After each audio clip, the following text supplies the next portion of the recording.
While the world was shutting down during the pandemic, it looks like more and more Minnesotans were actually busy filling out paperwork to open up their own businesses. From October until the end of last year, there were more than 13,000 new business filings just in this state. We're seeing a spike. Just how big? About 20% more over normal times, meaning 2019. Secretary of State Steve Simon says the boom in these new business filings still is on the rise. The northeast and southeast portions of the state are leading the way in terms of more business filings than throughout the Twin Cities metro area.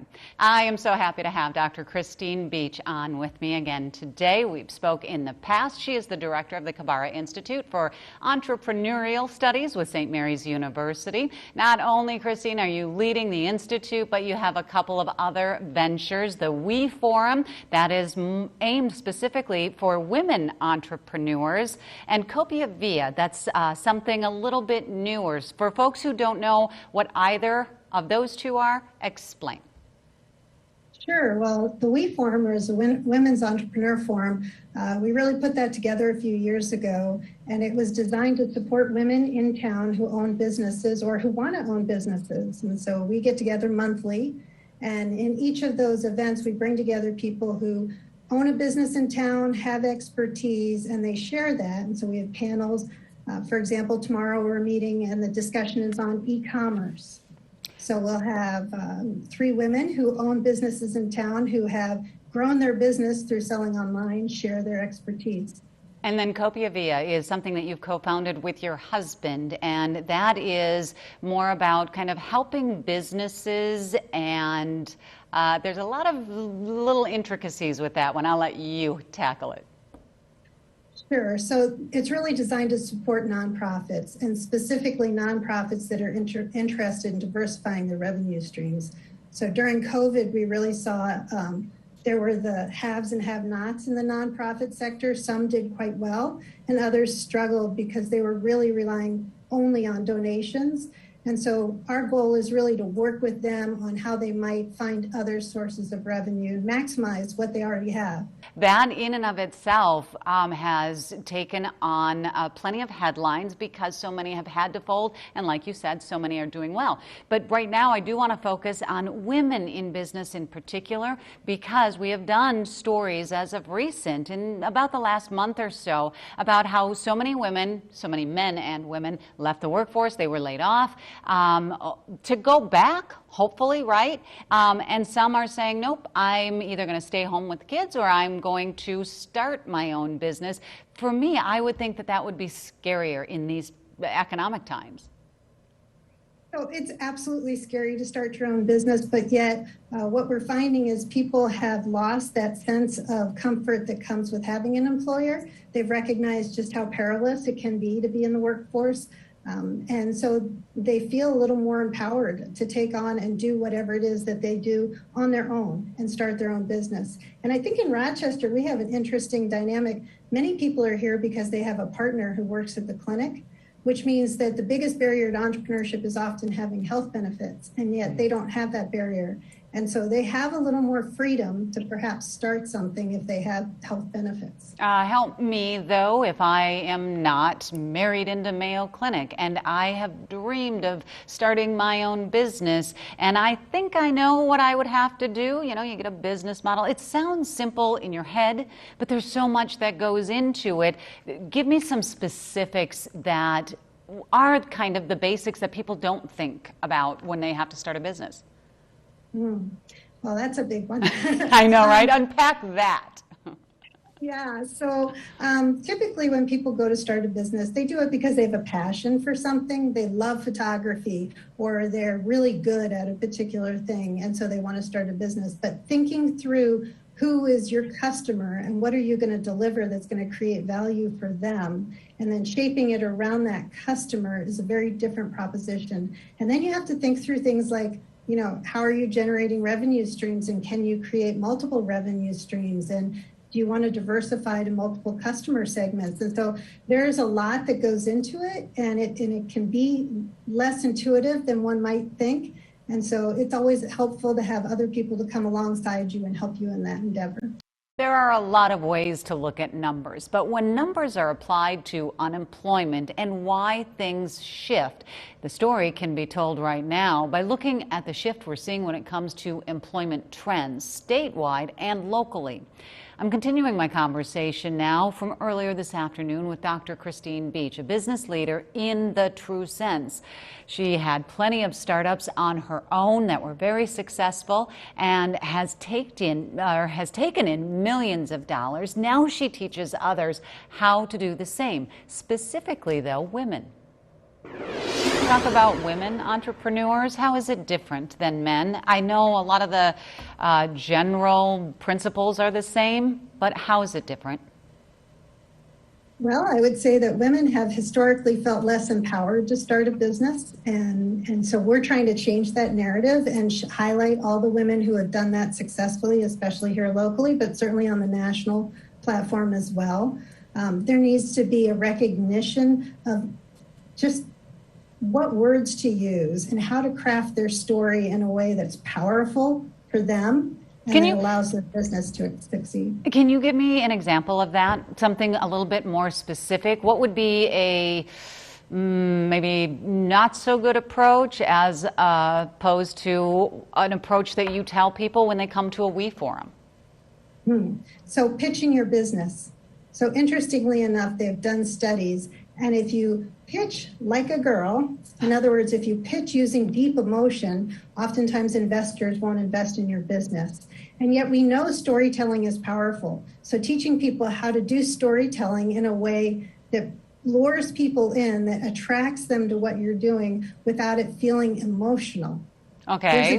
There's a nuance, right? So when we're working with women who are starting a business, we want to craft that story in such a way that it's powerful to the possible customer, that it shares something very specific that draws them in. Okay, now I'm going to have you get a little bit more detailed.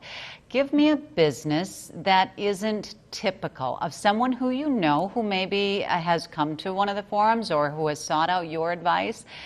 Give me the business and give me what you mean by that, taking the emotion out of it. So a business that maybe isn't typical. So we've got a lot of examples in town, actually.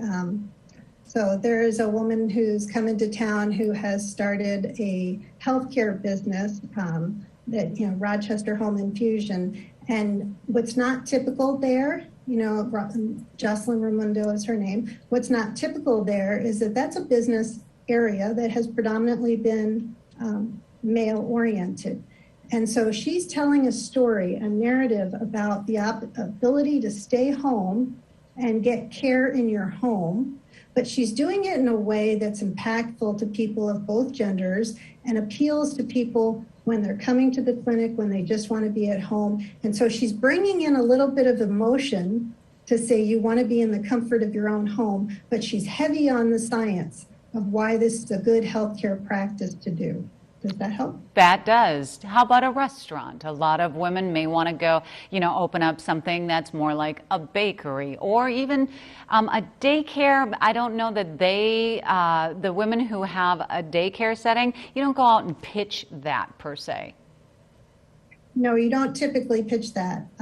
But like a restaurant. Yeah. So let me give you an example. One of our speakers tomorrow is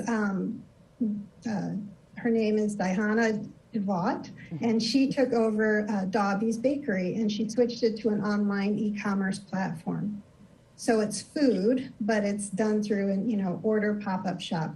Or if you think about the Thai pop-up shop downtown, these are women who have started food-based businesses and are taking it outside of the norm, doing a pop-up restaurant scenario where you can order online and then pick up your food. In this pandemic, with a lot of people getting out of the traditional workforce, what are we seeing on the local level that you have noticed? Are there any trends that we're following, or are we setting any trends? So, there are some interesting things about that. So what I see, especially on the female side of things, is that, we've really seen women exit the workforce in unprecedented numbers during this recession. And there's a lot of factors at play as they try to re-enter, whether they choose to do that through the lens of entrepreneurship or re-enter the workforce. But because so many of the sectors that women were in were hit hardest by the pandemic, things like hospitality, they dropped out at a greater number than their male counterparts, and they're facing additional barriers getting back into the workforce. One of the things that we've noticed is, maternal bias, it's real. We were just having a conversation about that yesterday in a group of women that I was with. The maternal bias will cause people to not want to hire somebody in simply because they're married or if they have children. And this idea that they're going to have conflicting priorities causes employers to sometimes hesitate. And sometimes it's even an unconscious bias that's there. And women are really struggling with that. As now interviews are Zoom, you're in someone's home. And so it's easier to see if there is a family dynamic at play. So it's not quite as clean as it once was. Do employers ask about that? Do they get that specific and personal with women? Because I know that in my field, when a candidate for whatever position, especially in the newsroom, because those are the ones that I interact with, when it's a man, we don't tend to ask them personal questions. When it's a female, we do. Mm-hmm. Yes, that is true. And it's not actually legal to ask about their family situation, but there are ways that employers get around that. They do things like, do you need any sort of flexibility in your work hours? Things like that, which are legitimate questions, but then can reveal that the person is trying to juggle multiple things. And, and then employers are obviously scanning for gaps in employment. And so as they do that, they'll recognize if you happen to drop out during the pandemic and you're picking back up and you're looking for a position starting, let's say, 1 September, that might be an indicator to an employer that you dropped out for family obligations. And conscious or not, there is a bias that comes out during that conversation. What about more non-traditional fields? I don't know if women typically, I know that like the construction field is what comes to mind. They're specifically recruiting women and minorities, Yes. but are women starting up businesses like that? I don't know that I've heard of many. So they're not. And so I just had a conversation with Jory Johnson from the city this morning, trying to recognize what the barriers are for women to start a business in construction, and not just in construction, but in any of the supporting infrastructure fields. So how might we create a narrative that makes them feel much more comfortable about that as an option? And some of that is how we approach it. And some of it is making sure they know they're welcome in that space. And that they'll be encouraged from the city perspective. And that's what I believe the mayor and her staff are trying to create.